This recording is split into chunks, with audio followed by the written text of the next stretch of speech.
Hi, hey, hello. Welcome to episode 27 of Trail Society, brought to you by Free Trail, who's going to have a lot of fun things coming down the pipeline that we can't quite tell you about yet, but we're teasing it here because that's what we do. I am Corrine Malcolm. I'm Keely Hendinger.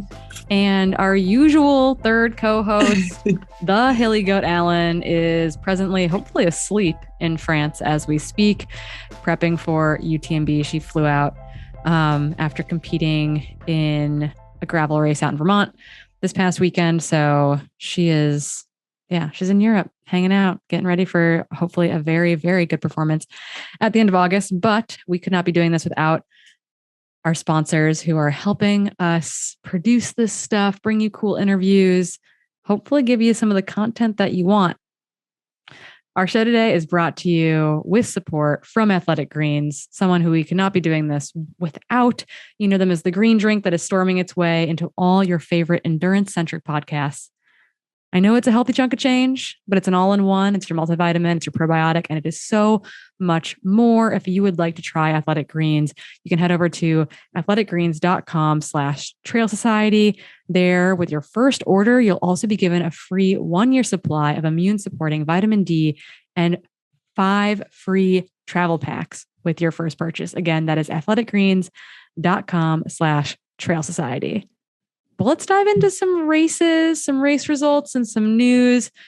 Keely, you threw some race results in there. What do you have? Yeah, I was at Speed Goat a couple weekends ago. I got to go to the last aid station that sits at about 11,000 feet. And I hiked up there in my boot because I only bummed a ride for the first mile and a half. But luckily I had gotten the green light to hike in the boot. So it was all good. And I took it really easy. And I actually got to see the top 3 men run by me who actually stayed in that exact position from about mile 25 to mile 31. And so at the Speed Goat 50K, David Sinclair ended up winning and Eric Sorensen was second. And then someone I had never heard of, Michelino Sinceri, was third. Yeah, and they all were Michelino. lovely.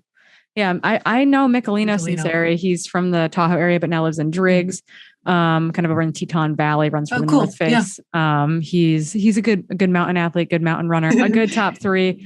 Yeah. But I was really there for the women's race. Yes, because Hilly was racing. Yeah, Hillary was there. Let's talk about the women's podium.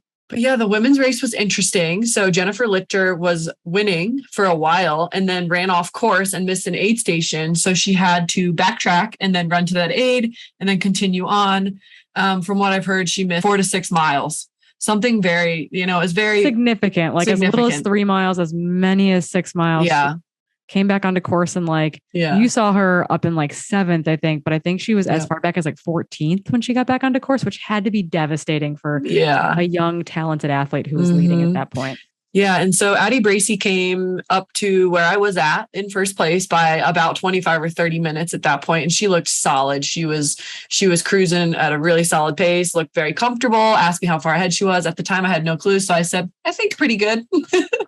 She's like, all right. I'm like, but don't slow down. Just keep going. Because I have no clue. Like the tracking system was just not very accurate. And so at times it would tell me she was 30 minutes away, but then all of a sudden someone was 5 minutes. And so it was really hard to be able to tell her concretely. It ended up being about 30 minutes till the group of about 2nd through 7th, which were all within about 90 seconds to 2 minutes of one another, which was absolutely crazy. That's where Jennifer Lichter came in. She was around 5th or 6th at that time.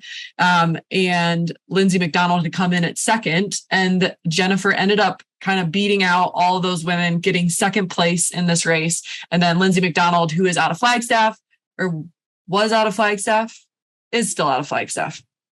I don't actually know the answer to that, but I think she is. She's with Air Vipa and she's really, awesome. Really wonderful. Mm-hmm. Yeah. I love her. She's great. And she ended up getting 3rd, which was awesome to see. And she looked so happy out there too. And I know she'd been training a lot for this race. And so I was stoked to see her podium. It was so cool. Yeah. And then Addie Bracey is prepping for Leadville. And this is, I think, a good, solid kind of race effort to have in the legs pre-Leadville.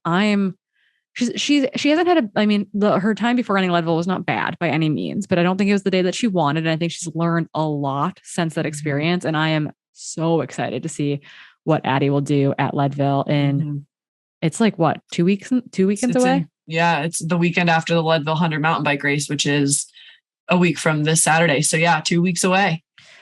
And then super secret racer on course out there.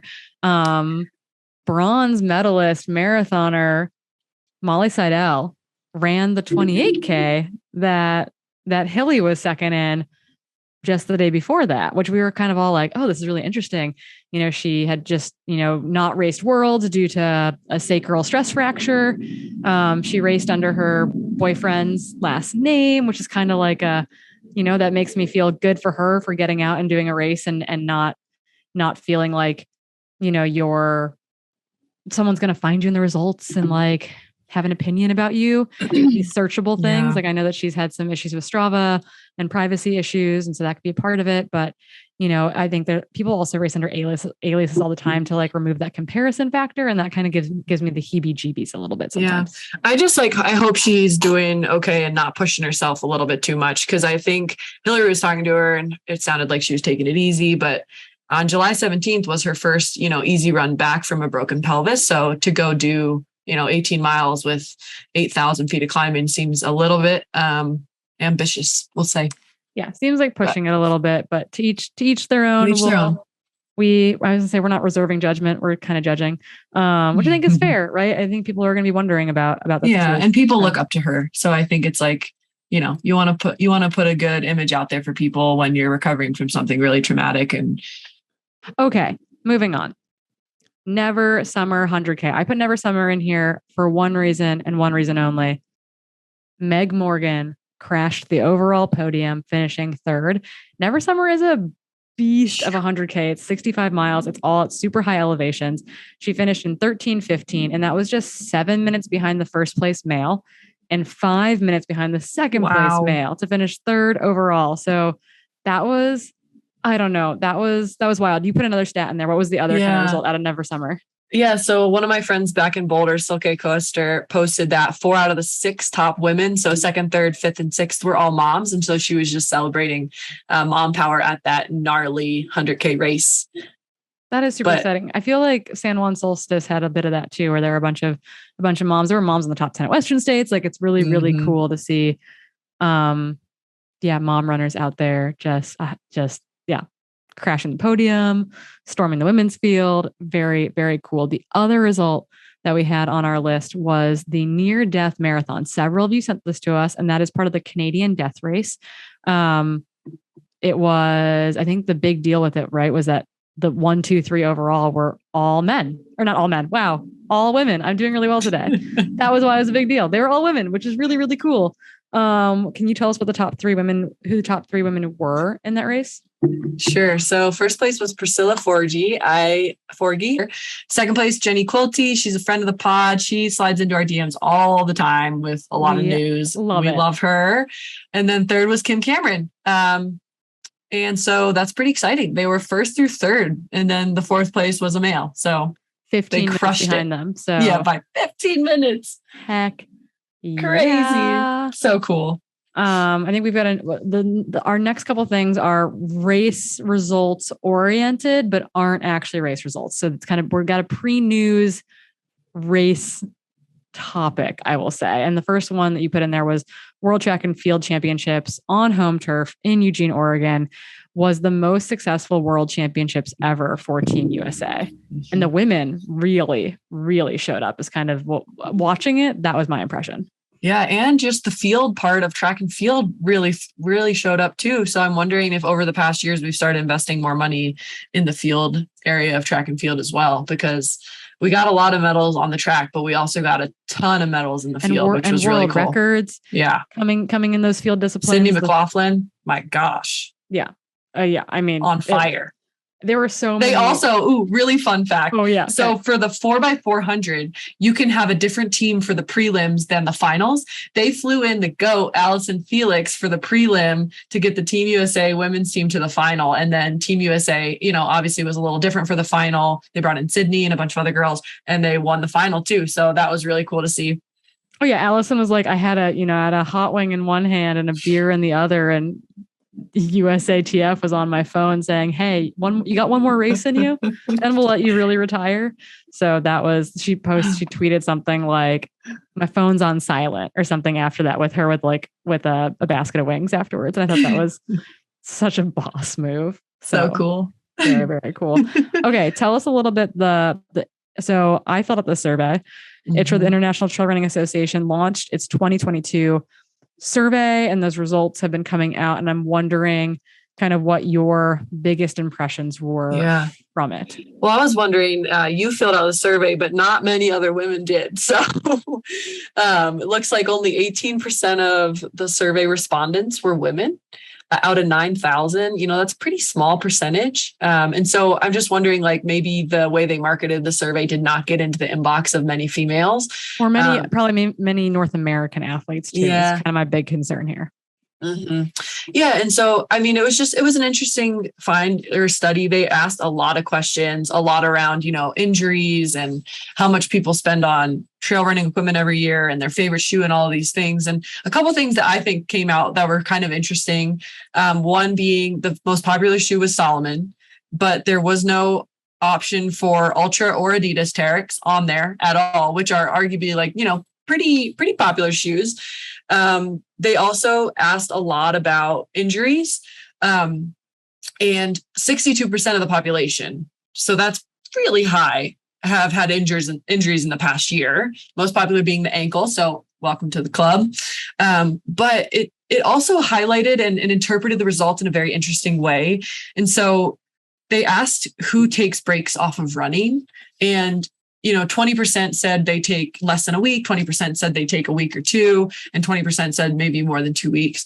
But over 30% don't take any breaks of running at all. And so to me, like, the majority is taking some sort of small break, but that's a very high percentage of that population that's taking no break of running at all. And if you look at the percentage of those people who are injured, I can't help but to think there is obviously a correlation, or probably a correlation there. So it just kind of highlighted something that we probably all assume, that, if you're not taking any sort of break throughout the year, that's probably not the best decision for your long-term health. But again, obviously we don't know that. That's just me kind of inferring. An interesting spot was that 69% of the respondents do not have a coach. So those of you worried that you're in competition with other coaches, I don't know, maybe just like ease off the gas a little bit. Like, lots of people still need coaches. There's plenty of fish in the sea, my friends. So that was kind of cool to see that there's a lot of opportunity out there too, if you work in the coaching space. Yes. Yep. It was interesting. And then there were a couple bits of like race related news that kind of slid into my DMs. Thank you all for doing that. The Vermont 100, we're going to give them a big shout out here in a second. But first and foremost, the Active Joe, which is a road and trail racing organization. I believe they're one of the Western States sponsors. They have a sponsor spot every year that they give that people can apply for. Everyday runners can apply for and get that Active Joe spot for Western States, which is really cool. A lot of sponsor spots do go to kind of the every man or woman. But I think when we think of sponsor spots, we think of like the pro athlete getting in and around the lottery type of thing. So they launched a new non-binary inclusion policy. And as quoted from their post was, they helped advise Ultra Signup over the last couple of years as they navigated how to upgrade their registration and results software to add more inclusivity in regards to gender identity. The Ultra Signup system now asks you to choose from male, female, and non-binary for the gender field when you set up your profile. I think that's really cool. They're also one of those races that they're allowing athletes to select into those categories for their races, to race in a non-binary category. They have a pretty similar trans inclusion policy to that of Western States, for example, who's kind of led the charge there as far as talking about hormone therapy and then letting the athlete elect to be in the category that they identify with. So I think that's really cool to see, race organizations pushing this to the forefront. The Vermont 100, we've shouted them out a little bit because they are great humans and they are sponsored. They raise a ton of money every year for Vermont Adaptive. They've raised $200,000 for Vermont Adaptive this past year, maybe. I'm not sure what the time frame is on that, but the race record holder, Brian Ruzecki, guided a visually impaired runner at the race this year, and they also have non-binary acknowledgement. And in fact, according to one of our listeners, the 100K was won outright by Riley Brady, who I think I met at Western States. They were crewing Ellie Pell, perhaps, is a non-binary athlete who is amazing. And Vermont has been working hard to offer categories for adaptive athletes and for those who identify as trans and non-binary, which I think is really, really phenomenal. And then a quote from their Instagram post they were sharing kind of the women's results and then other results from the race. And they said, at the Vermont 100, runners who identify as non-binary may choose to compete in their own category or against their hormonal peers in either the male or female category.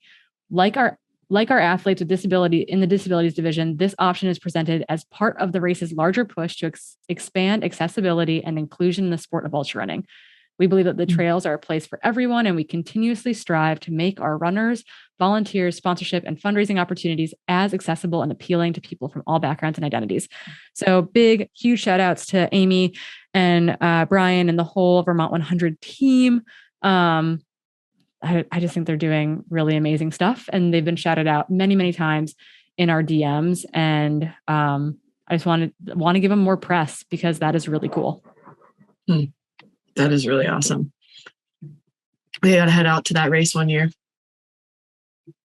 If you like the heat and you like some rolling terrain, it is definitely a good race. And then you can go get soft serve, like maple creamy ice cream. It's delicious. The East Coast is all about that soft serve twist. I love ice cream from my hometown. Yeah, right. It's the best. So good. Let's move over to some news. And I'll kick this off because I added this to the thing. It kind of continues along that the theme that we've had through some of our most recent episodes about the post Roe era of stuff after the Dobbs decision. There was a really great article in the Washington Post entitled "With NCAA silent on abortion bans, college sports face confusion." With the idea being is that turns out there are colleges with really good sports programs in states where we might be facing total abortion bans or near total abortion bans. And there were some really great quotes from the article that I'm going to read here. The first one is, "But the end of Roe has been met with silence for most of the college sports world, including the NCAA. Inside athletic departments dominated by men, 3 female Division I coaches in states with abortion restrictions told the Post they were afraid to speak publicly in support of abortion rights, worried they could be targeted by their bosses, politicians, or the public. And having been a young college athlete, having a lot of friends who are young college athletes, your coach is your family. Your athletic department is your family. They're the people you turn to when, things are going wrong in your life or right in your life or anything in your life. And they can be instrumental in helping you get healthcare, medical care. So that I think is going to stretch a lot of organizations. And there's a quote from a gymnastics coach in Long Island, Randy Lane. It says, "Randy Lane, the women's gymnastics coach at Long Island, was one of only a few Division I coaches to speak up against the overturning of Roe, putting out a statement in June saying he was horrified by the decision. 1 out of every 4 women will have an abortion in their lifetime. That includes NCAA athletes," Lane wrote. "You as gymnasts should have full control over your own bodies, choices, and health." And I just applaud Randy for taking a stance on that, because I think a lot of people are remaining silent. And not only is that going to be a problem for recruiting athletes in those states, Texas A&M, how's recruiting going to go for female athletes for these programs? It's interesting. It's kind of a additional ripple effect of the overturning of Roe after the Dobbs verdict. So just something to think about, to ponder. It caught my eye and I thought it was very interesting. Yeah. On a more positive note. Yay, positive. Women's soccer has been crushing it. And so first off, the women's gold medal game in the 2024 Olympics has been set as the soccer finale instead of the men's, which is the first time in Olympic history where this competition will conclude with the women's gold medal match instead of the men. That's really, really exciting. And I think that's a really good step in the right direction. So cool. It's so cool. Yeah. And soccer is just getting a lot of hype. And I think it's finally, or maybe it's one of those first sports that's really showcasing that female sports can have a lot of viewership. This was really highlighted recently with the England women's team. So England beat Germany this year to win the Euro Cup. And this is one of the major first soccer cups wins by England. And some of the women that play for England are noticing differences. And so they're actually feeling like they're getting more respect and more airtime than they used to. And for this match, there was a record of 87,000 fans in the stadium watching it, and 17.4 million were watching from home, which is a lot of viewership. However, there is some still stats in England that are kind of sad for women's soccer, but maybe this kind of publicity will help change this, because a lot of the professional women are highlighting that only a third of girls aged 5 to 18 play soccer every week. And only 63% of schools actually offer the girls the chance to play soccer during gym. And so, the opportunity to play soccer is pretty low in England. And therefore there's not that many women playing soccer in those younger ages. But, hopefully as it does gain momentum and it's gaining all of this viewership, hopefully it becomes a priority and we keep more girls in sport and increase the amount of girls that are going through soccer. Oh, there are a bunch of 6-year-olds right now that are just like losing their minds and are going to be the next, they're going to be Olympians in the sport of soccer. So that is really, really cool. And, Team USA, who we are big, big fans of, who have had an outstanding record when it comes to women's soccer, are slotted to play the renowned England team, and it's sold out rapidly. Yeah. 90,000 people. That is so cool. That's so cool. Yeah. It shows what happens when sports get airtime. Yeah. When you give women's sports airtime, when you show that there is value there and there's great competition and great stories there. So it's working. We're building momentum. And one final thing I got in my inbox this week was a newsletter from the Women Who FKT, who we love to follow. And they were highlighting some of their, mid-year stats, even though it's a little bit past mid-year, and showcasing that right now there are 47 females who have set their first ever FKT this year.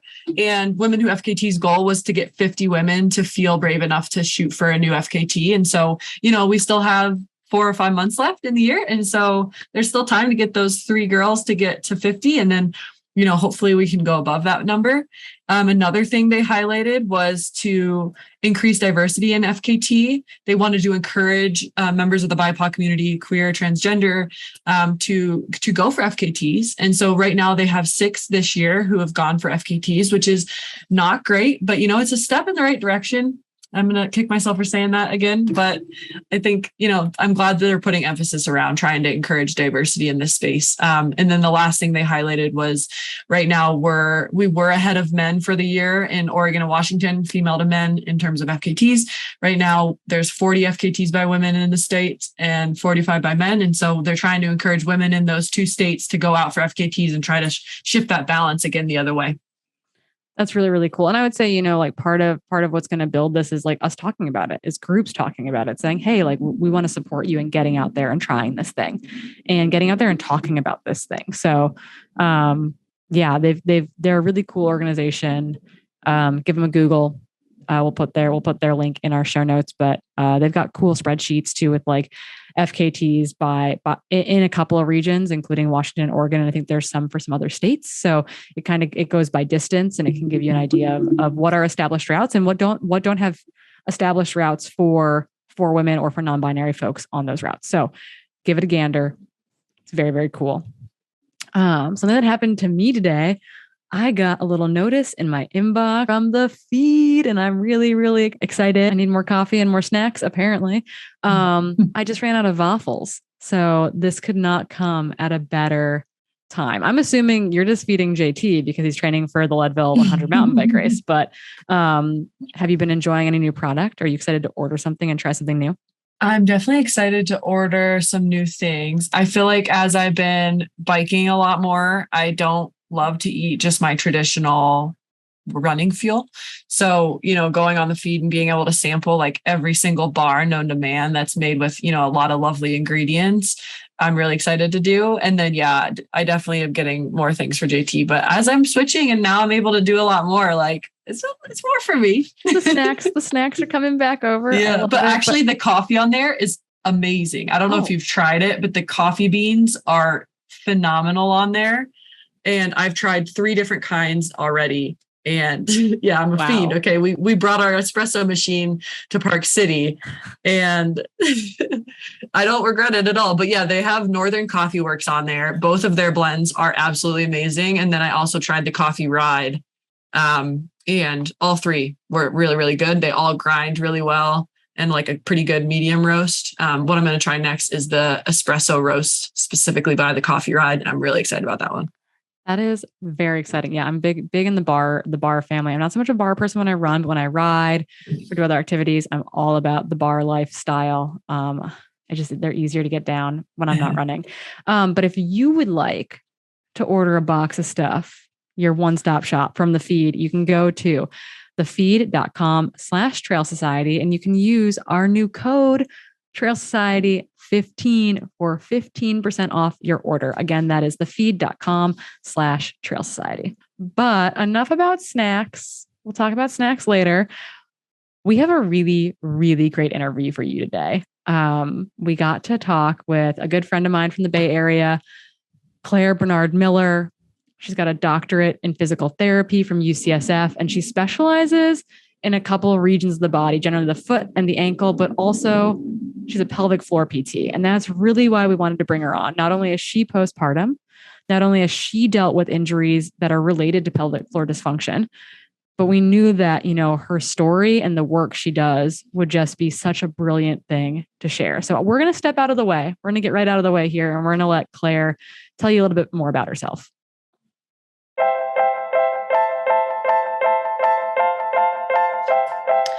My name's Claire Bernard Miller. I'm a physical therapist in Fairfax, California. So that's just north of San Francisco in Marin County. I am a runner and I also love to swim and to ride my bike. And I'm a new mom. So I have an 11-month-old son named Boone and husband Levi and dog Stella.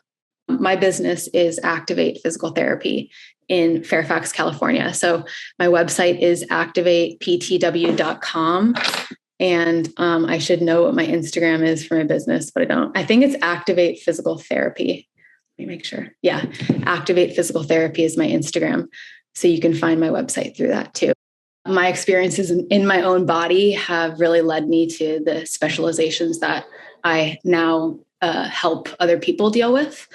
So yeah, I kind of specialize in the pelvis down. So lower extremity, a lot of gait mechanics, running mechanics. And that I guess my love for physical therapy or my interest in physical therapy started right after college. I thought I wanted to go to med school. So I was pre-med in college, and then after college, and I ran since like 7th grade. So I was on a run, and my back seized up right after college. I'd just graduated. And that's an important point because I had just gotten kicked off of my health insurance that I was in through my college. And at that point, I didn't really have much experience with physical therapists. I had no idea you could see a physical therapist without health insurance. So I kind of just thought I was stuck. Like I didn't want to go to the emergency room. I literally couldn't walk. And so I couldn't go to work. And my husband, then boyfriend, Levi, connected me with a physical therapist that he had worked with in college. And the guy saw me after hours, got me back to walking, running like relatively quickly. And I was just really inspired by him. So that got me thinking, okay, maybe I want to go into physical therapy. And then we moved out to San Francisco and I got a job as a physical therapy aide, just to see like, okay, is this the kind of field I would want to work in? And it was really inspiring. So that's kind of what led me into physical therapy. And then while I was in PT school, I went to UCSF, I had a pubic bone stress reaction. And that was really debilitating. It definitely changed my relationship with running. And I had pain for 3 years with running. And I had seen a pelvic PT. I had seen a running PT. I've seen chiropractors. Like I kind of ran the gamut of trying to figure out how to run without pain. And it was so incredibly frustrating. And I was in PT school and like, I was even asking my instructors, so that was incredibly frustrating. And it wasn't until I saw a different pelvic PT that she really like helped me put the pieces together, and helped me figure out what I was dealing with and how to run without pain. So that was another kind of inspirational moment. And throughout all of these experiences, I've realized how to help myself so that I can help other people. And then I also have a really big interest in foot and ankle, also from my own injury. I fractured my calcaneus, and kind of went down the rabbit hole of figuring out, okay, what's going on in the foot? What's the mechanics? I think there's a really huge direct connection between the hip and the pelvis and the foot and the ankle. And so now I work as a virtual practitioner for a company called Gait Happens. They've got a big Instagram presence. And so I have learned so much about the foot and the ankle through that experience, way more than I learned about the foot and the ankle in PT school. I think of like every injury, including like having a baby, as experience so that I can help other people. Like I had a pretty traumatic birth. And like what kind of got me through those first few days was like, all right, this is going to make me a better pelvic PT. Now that I've gone through pregnancy and having a baby, being postpartum, I just have a much better understanding of what it's like to go through all of that and how your body changes and what things can help and how you have to modify, or how I had to modify, how everybody's body is different. Pelvic floor PT is for anybody with a pelvis. So I'm pretty sure most humans have a pelvis. So anybody can seek pelvic floor PT. Your pelvic floor is a bowl of muscles that sits on the inside of your pelvis. So I'm going to show my pelvis model. And then for those just listening, I'll kind of try to describe it. So it's the red muscles. So a bowl of muscles that sits on the inside of your pelvis. And these muscles help lift and support your pelvic organs, sustain optimal bowel and bladder health, and then promote good sexual function. So in terms of running, this, or actually any like athletic activity, but specifically high impact activities like running, your pelvic floor is a bowl of muscles, just like your glutes are a group of muscles, just like your hamstrings are a group of muscles. And they need good function so that you can absorb force when you do high impact activities or when you're running. So that's what the pelvic floor is. I guess it's a good time to kind of explain why it's important too, in a more detailed way. So your pelvic floor is part of your core canister. So you need a good stable torso so that your legs can move with good mechanics when you're walking, when you're running, when you're really doing anything with movement. So your core canister consists of your pelvic floor, your respiratory diaphragm, your abdominal corset. So that's your deep abdominals and some small muscles in your back. And then your deep hip rotators. Those all work to stabilize your torso. Your pelvic floor sits in the bowl of your pelvis, and your respiratory diaphragm sits directly above it, or we want it to sit directly above it, ideally. Your diaphragm and your pelvic floor move together. So as you're inhaling, your lungs are filling with air, and your diaphragm goes down. So it contracts down. Your pelvic floor responds because there's an increase in intra-abdominal pressure. So your pelvic floor descends down. Then when you're exhaling, the opposite occurs. Your diaphragm goes back to its resting position and your pelvic floor lifts up. So that's all to say, like, your pelvic floor works with your breath. ideally we want it to work without having to think about it. But a lot of pelvic floor PT starts with breathing exercises. So yeah, anybody with a pelvis could probably benefit from pelvic PT. I think in pregnancy, there's a lot of changes that are going on in your body, specifically around your pelvis and your belly. So that's like a great time to go see a pelvic PT.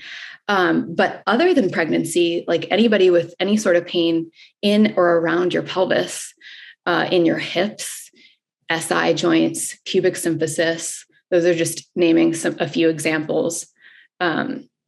That like is a direct correlation of like, you could go see a pelvic PT and probably benefit a lot from it. Males have this or not the same, but very similar anatomy. Like everybody has a pelvic floor. Everybody has a respiratory diaphragm. Anybody who's doing high impact activities needs to have like a really strong, stable torso. And so, yeah, it's not just females or people identifying as women that can benefit from pelvic PT. And I think a really great example is my husband, Levi. He goes and sees the same pelvic PT that I do because he's had pelvic bone stress fractures and foot injuries could be connected to a pelvic floor dysfunction.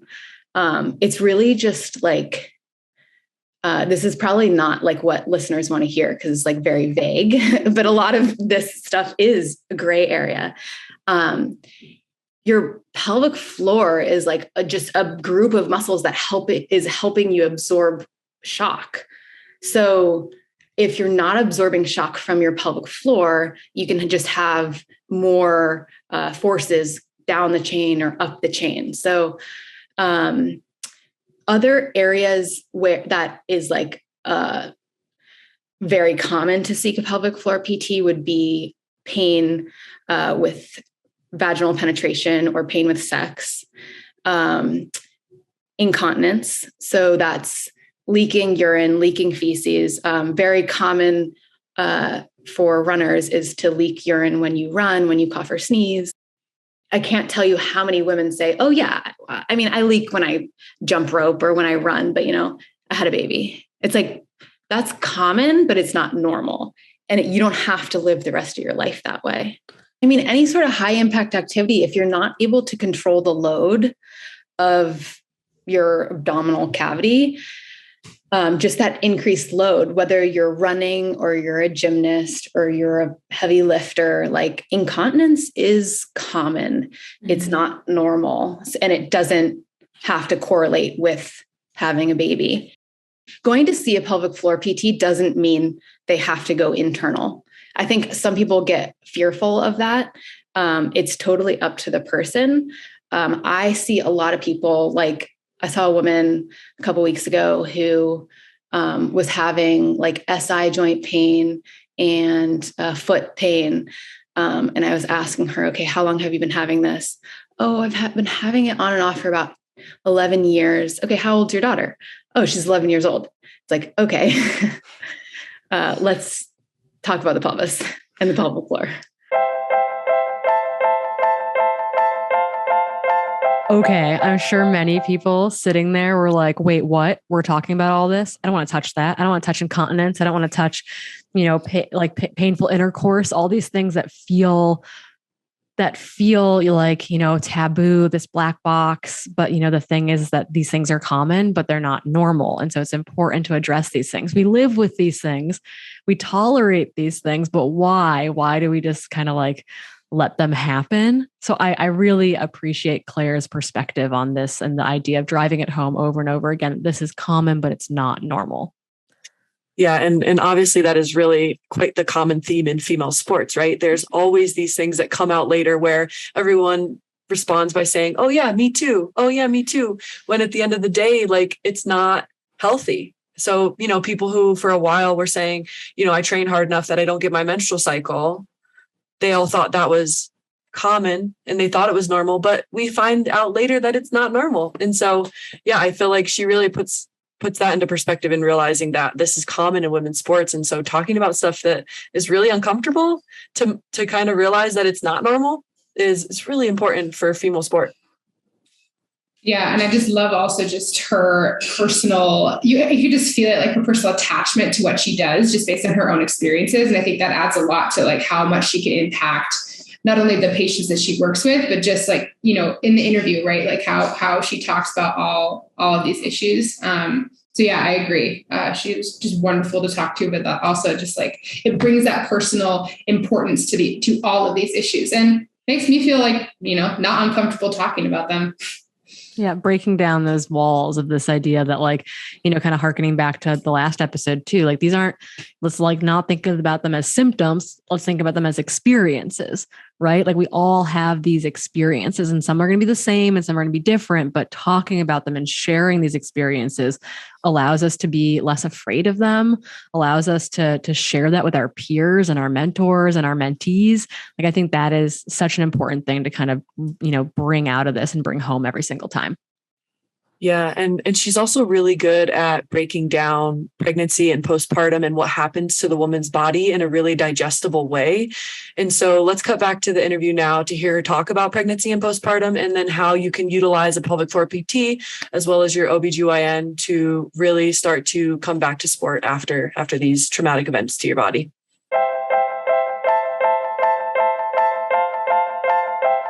When you are pregnant, you have increased laxity.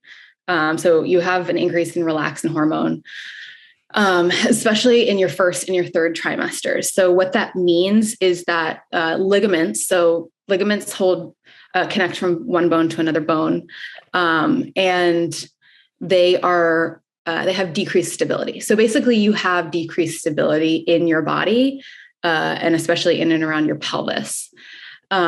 So that's a big change for your body, along with tons of other hormones that are increasing and decreasing throughout the pregnancy journey. So your pelvic floor has to work harder because it's a muscle to stabilize for that increased laxity. And then you're growing a human on top of your pelvis. So there's a ton of increased load on your pelvic floor.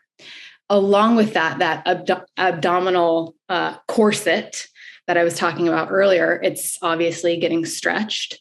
So those muscles are in just a stretched position. So tons of changes in your abdominal corset, in your diaphragm, in your pelvic floor, all of those muscles that I was talking about that require so much stability. So that's during pregnancy, and then delivery. Your baby either comes out through your pelvic floor or above your pelvis. And your pelvic floor is impacted by both of those. So if you have a vaginal delivery, your pelvic floor needs to completely lengthen to get a baby and their head out. And then after birth, oftentimes you're not really like loose like people think, but you're more just contracted. And that's the body's response to a traumatic event. So if you think about like any sort of traumatic event and your body is just tensed up, birth is to varying degrees a traumatic event, especially for your pelvic floor. And in a similar way, when you have a C-section, although the baby's not coming out through your pelvis, your muscles respond to that trauma in a similar way. So they're just in a contracted position.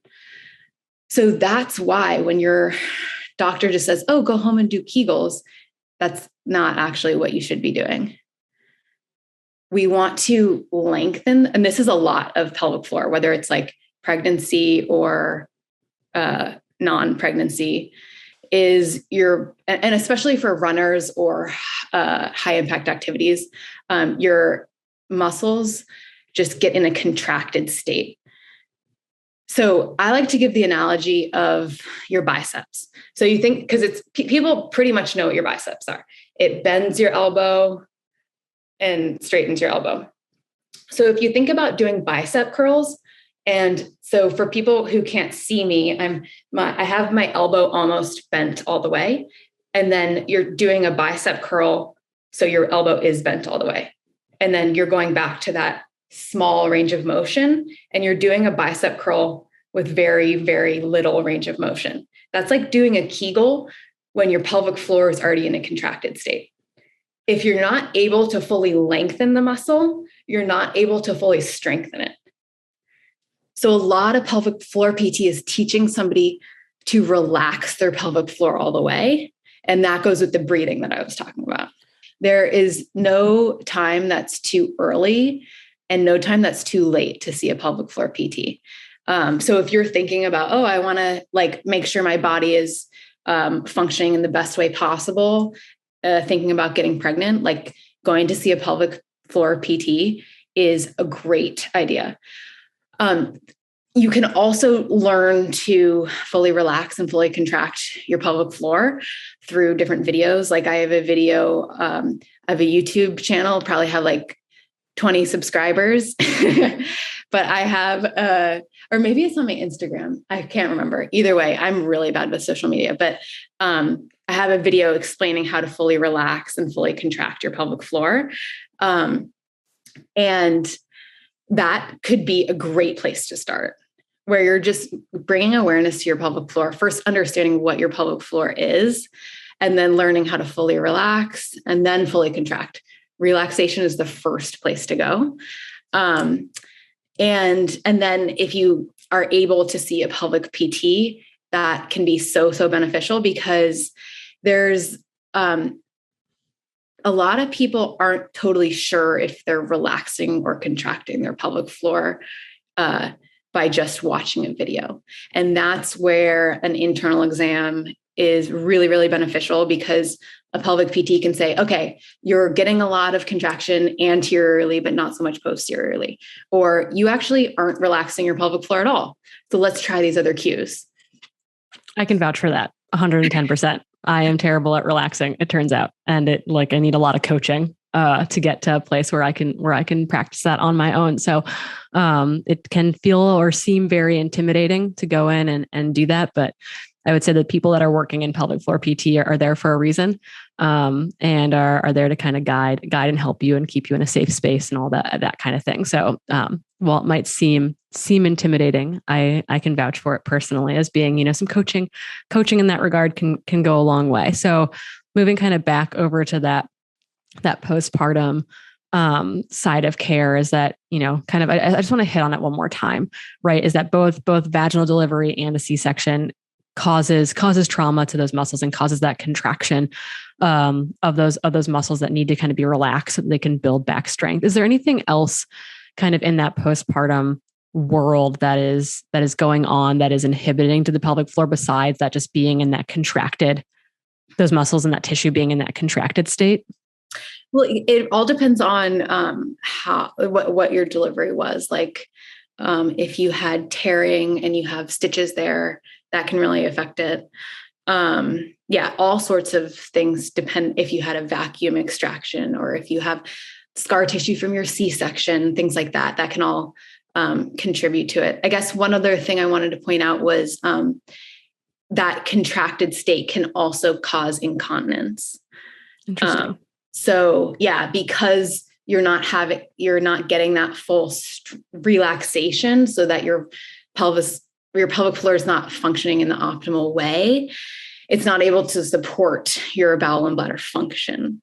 And when you go through like a breathing exercise of relaxing and contracting your pelvic floor, a lot of people think it's counterintuitive too, because you're inhaling and you're relaxing your pelvic floor, and then you're exhaling and you're contracting it. So people are like, wait, I thought it was the other way. And then, so it's like kind of retraining, like, no, okay, this is an exercise we're doing. And then it's just like training your core. We want it to function without having to think about it, but to start, okay, we're going to think about it. Your OB will clear you for exercise probably at your 6-week checkup. That doesn't mean you should just go exercise like you are before you were pregnant. You want to slowly build up. Your pelvic floor PT might say something different than your OB. Like your OB is just checking for like big warning signs. Like they actually don't even like some of them don't even like know what pelvic floor PTs do. So I think your pelvic floor PT will be a better resource in terms of getting you back to the activities that you want to do. So if somebody comes in, we will talk a lot about pregnancy and birth and what they're feeling afterwards.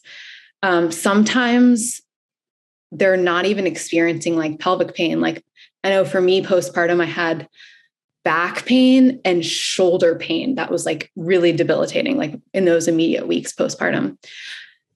So it doesn't have to be an internal exam right away.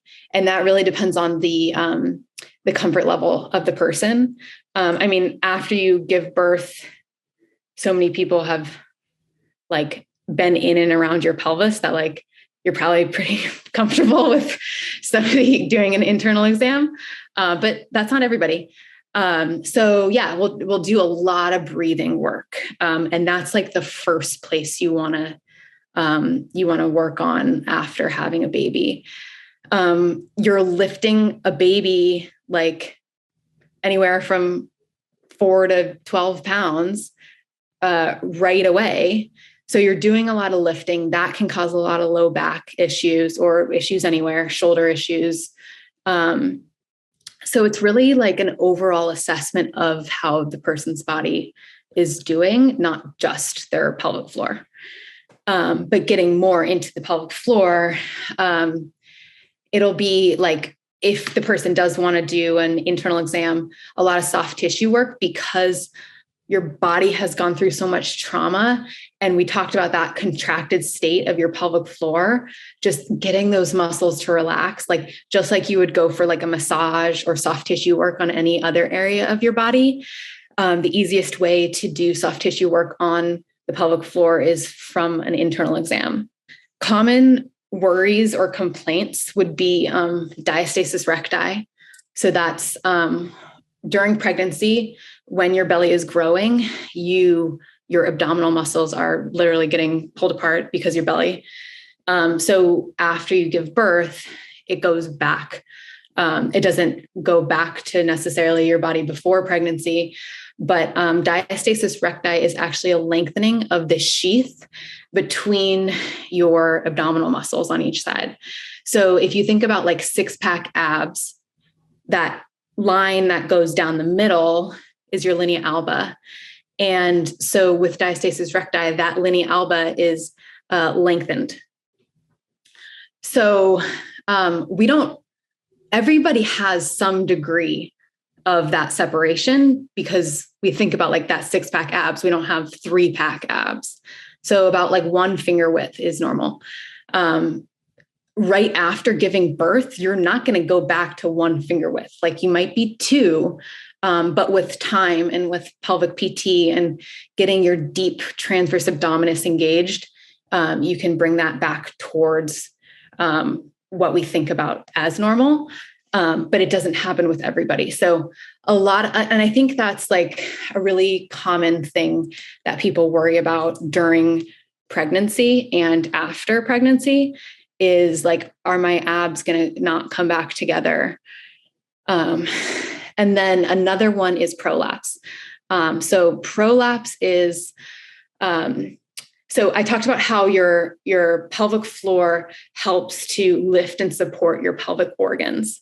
So as you're pregnant, you're growing a human and your pelvic floor is getting a lot more impact. So you don't have as much support for your pelvic organs, and your pelvic organs are held up by ligaments. So with that ligament laxity too, when you're pregnant, you have like those pelvic organs aren't supported as much. So they can start to drop down on your vaginal wall. So, and there's varying degrees of prolapse, just like there's varying degrees of episiotomies and hamstring tears. So a lot of people are afraid of getting like prolapse after after having a baby. And so prolapse can be caused by that decrease in support during pregnancy. And it can also be caused by like extreme pushing during delivery. And then doing too much too soon after, in like the postpartum time, because you don't have that support of your pelvic floor afterwards. You're just putting, like, if you go running too soon, you can feel like a heaviness in, like, it kind of feels like a tampon falling out. That's a really common symptom. And that would be, there's different kinds of prolapse, but that's a common thing that people worry about as well. You can assess prolapse with an internal exam too. And then if you catch it early enough, you can like keep it from getting worse. And you can most likely get that, or not most likely, but you could get it to go away, that symptom. But there are other things you can do, like pessaries, to help support your pelvis so that you can still run after you've worked on it for a little bit.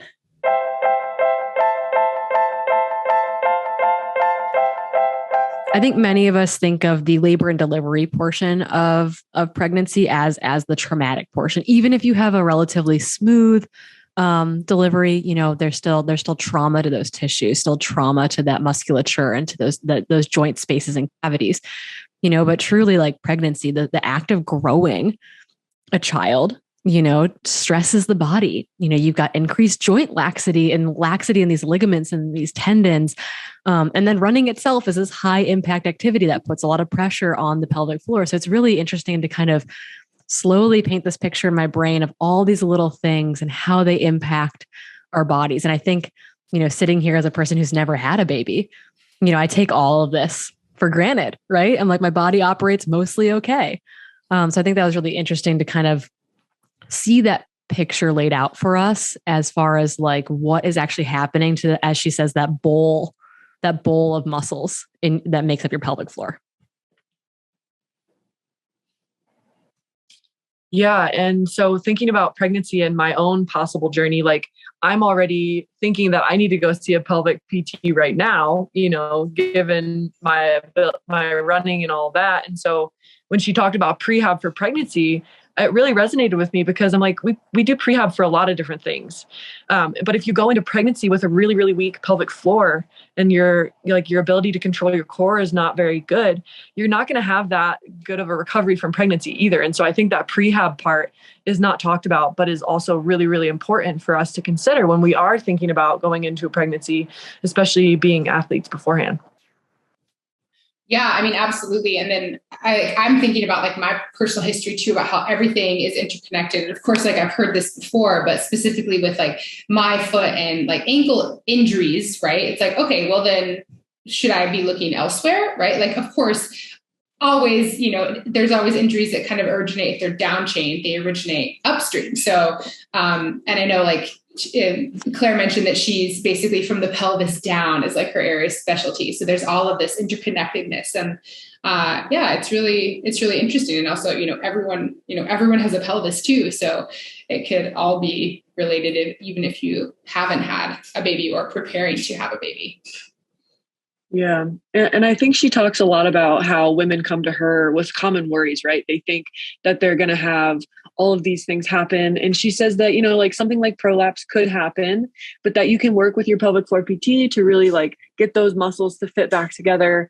But she also does say that, you know, running too much too soon or running too hard too soon can increase your propensity to getting these complications after pregnancy. And so she really emphasizes just trying to listen to your body and work with your pelvic floor PT to go back at a very like smart rate. And I think that she really practices what she preaches, because as we listen to her personal journey with pregnancy, let's cut back here and hear about how she dealt with her return to run after her pregnancy.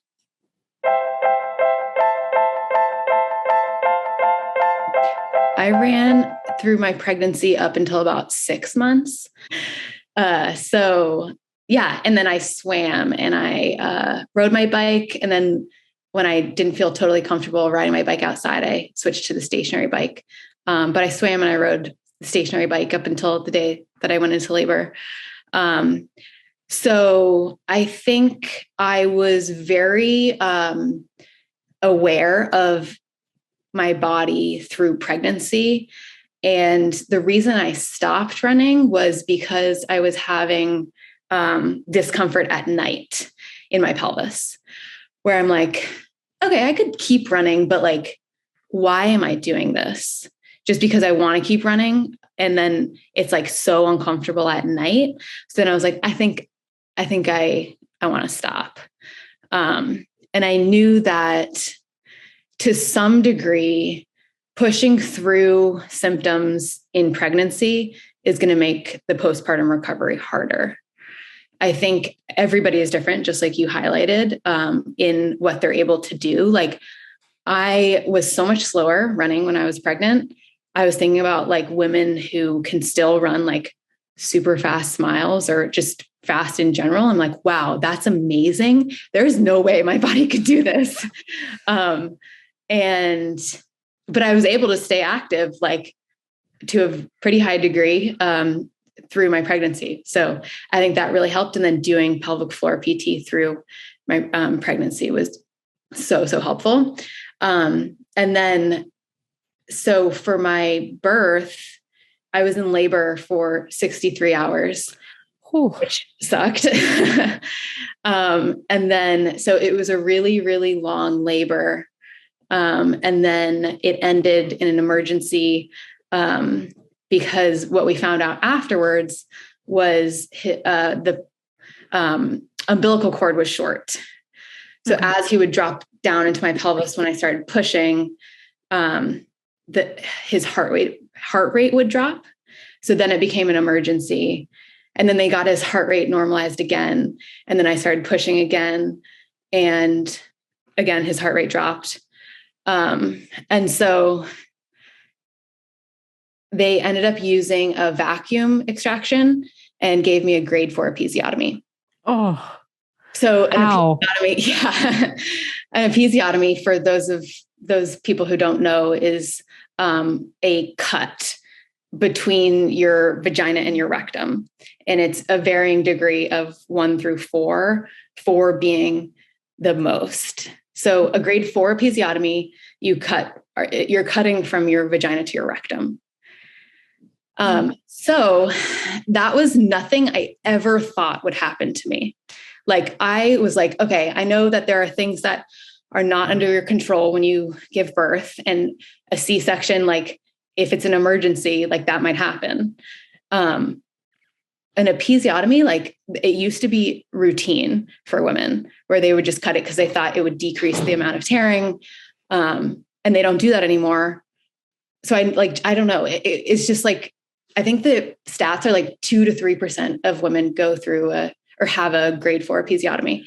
So it was just never something that never crossed my mind, which I think is a good example of like, you can try to control as much as you can, or like you can worry about things that end up not being an issue at all. And then like things that you never thought you would worry about end up happening. Yeah. I think I've heard people relate episiotomies or great grades of tears to like hamstring tears. Is there like kind of like saying like, this is bad type of thing? Like, i.e. like, this is akin to like a bad hamstring tear. Is there a way to relate that for folks? It would be like the hamstring getting totally torn off the bone. So pretty extreme. Yeah. Pretty much the most extreme that you could have. So yeah, and I mean, this might be getting too much into it, but like, I didn't even know that they were going to do it until after it was done. So that was like pretty traumatic for me to be like, oh yeah, you had a grade 4 episiotomy. And like, I knew they were going to use the vacuum at the end. She told me, but it was, yeah. It's still alarming, right? To kind of have to process that after the fact. Yeah. Yeah. And then you're like given a baby and like, also, I don't know. It was pretty shocking. So for my recovery, I think I was mostly traumatized about like worrying what the recovery would be. And I think that goes a lot to like fear of the unknown, which is really hard for me. And if someone could have told me your recovery is going to be totally fine, then I like, and you know, nobody can tell you that. But I don't think I would have been so traumatized. But the good news is my recovery was totally fine. The unknown is, I mean, I think that's what scares me about pregnancy, right? Being completely frank about it is that like, I am terrified of the unknown, of what does that do to my body? What does that do in my return to activity after the fact? Am I just going to hate the entire experience? Like the unknown, I think we all resonates with all of us, right? The fear of the unknown is profound in most of our everyday lives. And so I think pregnancy and postpartum return to sport really highlights, or just not knowing what the delivery process is going to be like, right? Particularly as a first-time mother. So I think that really resonates with all of us here. And it's great to hear that, you know, your recovery was in fact fine. So, you know, are you part of the stroller brigade out running, pushing a stroller, or what's running looking like right now? Yeah. So, I do some stroller miles. I think actually just being able to, I mean, running's always been my favorite sport. I've really gained a love for swimming too, but there's just a freedom of running. Like I don't have to explain it to anybody here because you guys all know it.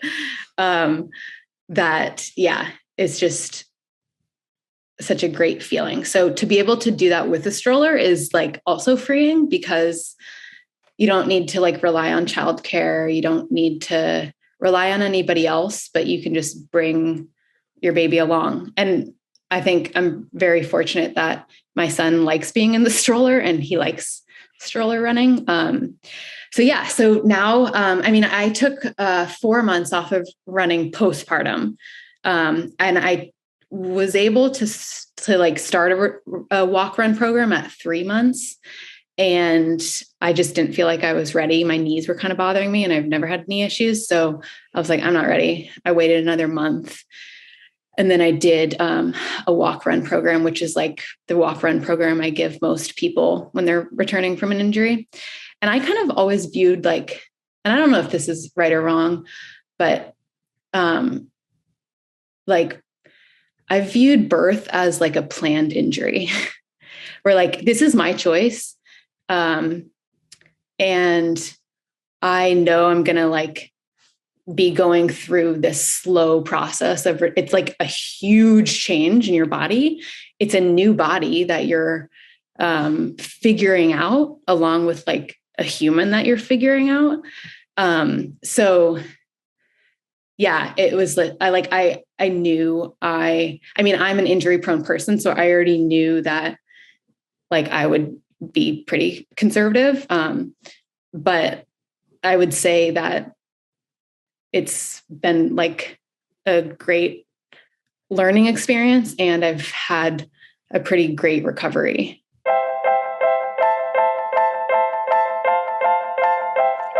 I thought it was really interesting that she, you know, was like, I went into pregnancy knowing that this was kind of an injury that I was choosing to work through and that I was going to have to take time on the backside of it, that she was going to have to take time on the backside of that to recover properly. And I just thought that was a really, you know, interesting and thoughtful approach that, you know, hadn't occurred to me as a person who's not had a baby yet.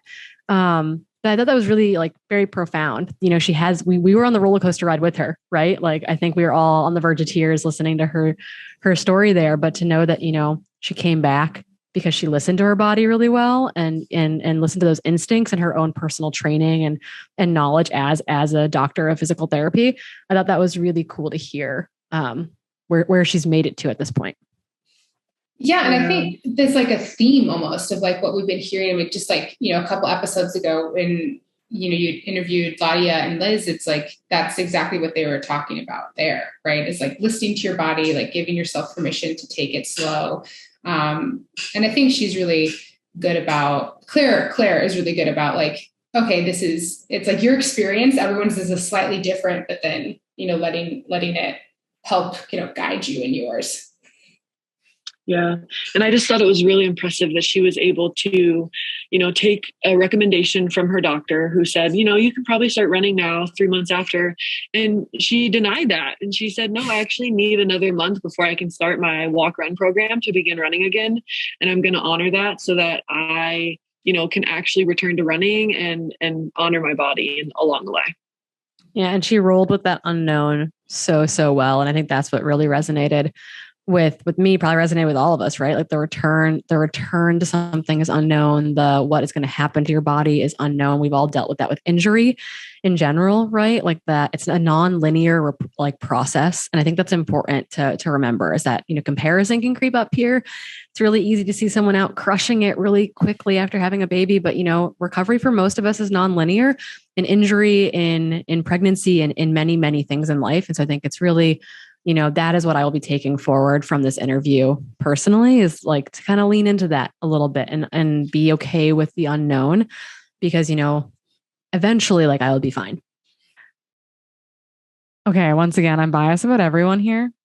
I love it. I love what we've got going, but man, do I love Claire Bernard Miller, and we will have to have her back on to do some ankle foot talking with us. Send us your ankle and foot questions, and then we'll just create a large list of them and we'll send them all to Claire. But you can find more about Claire in our show notes. Reach out to her. She does virtual visits as well. She is brilliant. She was the first PT I saw when I got my MRI results back. And I had a bunch of stress reactions and fractures in my pelvis.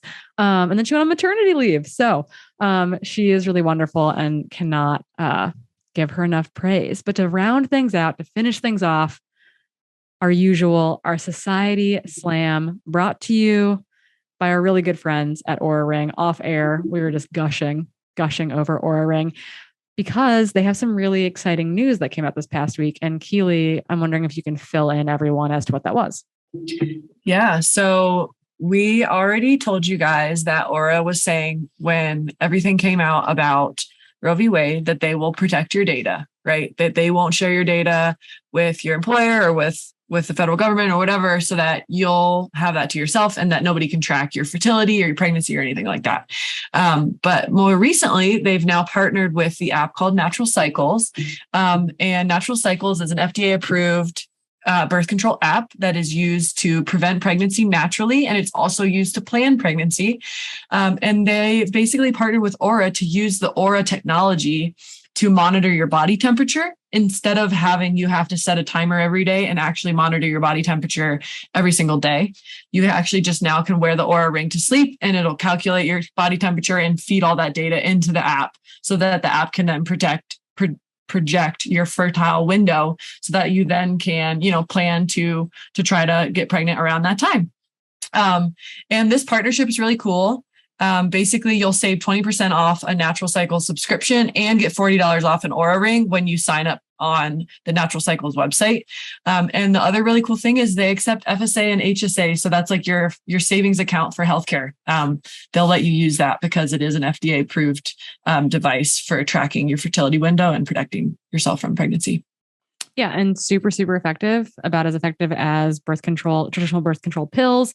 And this, I think, is probably tied into original research that we saw coming out of UC Davis and some other organizations this past year using Oura Ring, in which they found that they could predict pregnancy ahead of most standard pregnancy tests based on body temperature. So they've this has been in the works for a long time. This is probably the result of that clinical trial. That was the next step of that study to be done. So very, very cool that it is launched publicly.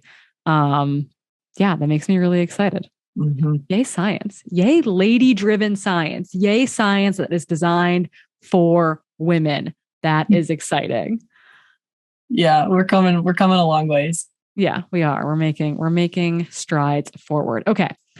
I had a great little Society Slam slide into my DMs. Y'all are really good at that. And, there was some praise. They praised us, which I always take a compliment. I love a compliment sandwich. Tell me something nice.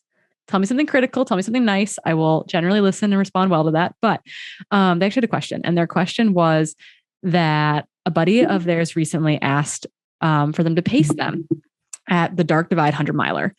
And they were wondering if we had any tips for a first time pacer, because you're right. That can be a really intimidating ask. First time pacer, do you or do you not have experience at that distance? Right. Like Sarah Kai's asked me to pace her at Western States. And I was like, okay, this is a big ask. I'm really excited about it. I know nothing about this race. This is going to be crazy. This is before I had run it. And you don't know what to expect. And that can be really, really intimidating, but I'd go in with an open mind. And I would, make sure that you guys are having a crew meeting, that kind of thing. I'm wondering if there's any other specific, recommendations you might have besides just saying like, go in with enthusiasm and, the ability to kind of respond to the adversity on the day. Yeah, my biggest piece of advice would be to take care of yourself first, because it's really easy to be on a crew during the day for, upwards of 20 hours before you even get to pace. And during those 20 hours, you're in a very high stress environment. You're stressed about your runner, you're running around back and forth from the aid stations, carrying a bunch of stuff. You probably aren't remembering to drink a lot of water, electrolytes, eat a lot of food, but you're basically building yourself up to then run a pretty solid 20 or whatever miles. And so you need to be taking care of yourself really well during the day so that you're able to pace really well at night, because if you don't, you're not going to be the best pacer. And then your runner is going to be, waiting for you, or you're going to be bonking in the middle of the run when you need to be the one that's there for them, making sure they're not bonking, making sure you're staying on trail and all those things. So take care of yourself. I think that's really, really pertinent advice. And I've seen it backfire. I've seen people not do that rather at races like Western States where it's hot or it's cold or you need snacks. Like you got to make sure that you've got what you need for the day, because it's going to be a long day for everyone, particularly if you're crewing and pacing. That's a big caveat there. If you're just pacing and you're kind of rolling in, rolling out, a little bit less stressful for you. But if you're crewing and you're with the runner all day and pacing, really, really important that you got that cooler packed, the snacks packed, so that you are good to go for the duration. Yeah. And I guess I have a similar Society Slam today that I chose too. It's a question as well. It's from a total training nerd. So she's like ourselves. So she's very relatable.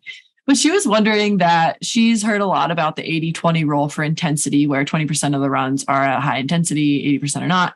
She's wondering if that is something you follow for trail running, because obviously trail running is different than road running. This is obviously a little bit of a can of worms, but kind of just wanted, Corrine's coach mind on this. Yeah. So I think that, broad strokes, not a bad philosophy, right? Because I think what it stresses is that 80% of your runs should be aerobic. And I think there are a lot of runners out there who, they don't do the highest intensity and they don't do the lowest intensity very well. And they're always in that medium intensity. And so that's more like 96% of your runs. You got a 96.4%, 96.4 ratio going on there. And we don't want that. And so I think what this stresses to me is not that you got 20% intensity. It's that overwhelmingly the goal is to do a lot of training pretty darn easy. And then up to about 20% of it or so, which is probably like maybe even high. If you think you're training, like say, for example, you're training 10 hours a week, right? That's 600 minutes. 20% of that would be 2 hours, 2 hours of time. Like that's a lot of intensity, I think, for many people, right? Unless you're in like a steady state or an LT block where you might be hitting that amount of intensity during the week. But I think, if you think of averages and you think of it averaging out over a course of a season, where maybe you've got higher intensity blocks with lower volume and then higher volume blocks with lower intensity. I think it probably averages out similar to that for most people in our sport. And in endurance sports in general, it's probably more like 90-10 for people who are truly like able to run, easy in that aerobic zone. That's my biggest concern, is that when I see 80-20, I say, yeah, because you're doing a lot of your runs easy. And that is the thing that I would really like hone in on. Because unless you're wearing like a heart rate monitored chest strap and your lactate threshold and that kind of stuff, and at what heart rate you're going over X millimoles of blood lactate, it's going to be really hard to know this, because your Garmin watch and your Polar watch and your Coros watch and all the watches, they've all got these predictive features that like do nothing for you. I can say that, I think, broadly. I'm not paid by any watch company. I can say that. That's all, like all the stuff that your watch tells you about your training being. Mine tells me that I'm unproductive most days. So thanks, guys. So I like don't look at those zones too closely, I would say. And I would say just like really like put yourself in the camp that like most of my runs need to be easy so that I can do my hard runs hard. Mm-hmm. Yeah, I would just reiterate the same thing. I think I kind of don't like when it's something so concrete like 80-20, because in my mind, my first question was like yours. It's like, well, is that lactate threshold work? Is that tempo work? Or is that tempo work? Is that anaerobic, crazy high VO2 max work? Or is that just aerobic work? And, 80-20 doesn't leave room for that really. But yeah, I think in terms of running easy, it is almost more important for trail runners, right? Because if you're running on a trail, it's a lot easier to have these really high jumps in heart rate if you get to a hill. Mm-hmm. And so really being mindful that you're not like always going lactic when you're running hills on your easy days, because that'll add up and skew that ratio a lot. But yeah. And I think the general principle, right, is like the 80% is aerobic and then the 20% is anything above aerobic. Mm-hmm. Aerobic threshold are probably like whatever, VT1, okay. Or however they divide it out in their little things. What a lot of people used to call, and some people still call, like aerobic threshold. Like it's, I think everything above and that. Do you think aerobic threshold is still in the 80? No, I think that goes into above. Got it. See, but then the 20 is just so annoying then, because aerobic threshold versus like VO2 max intervals are so different. Yeah, but right. Volume and intensity are on a teeter-totter. They can't both be high at the same time. So if you're in a VO2 max block doing super high intensity, your overall volume is going to be lower. So I think it averages out over the course of a training season, but not so well over the course of a week. Yeah. Agreed. Okay. I don't think we went that bad. I don't think we can of wormed that too bad. No. I hope that helps and that didn't just confuse you. If it confused you, slide back into our DMs. So as always, send us your questions, send us your concerns, your comments, your criticism. We'll take it all. Our DMs are open. I'm going to continue to say that for forever and ever. Slide into our DMs. And until next time, we'll see you on the trail.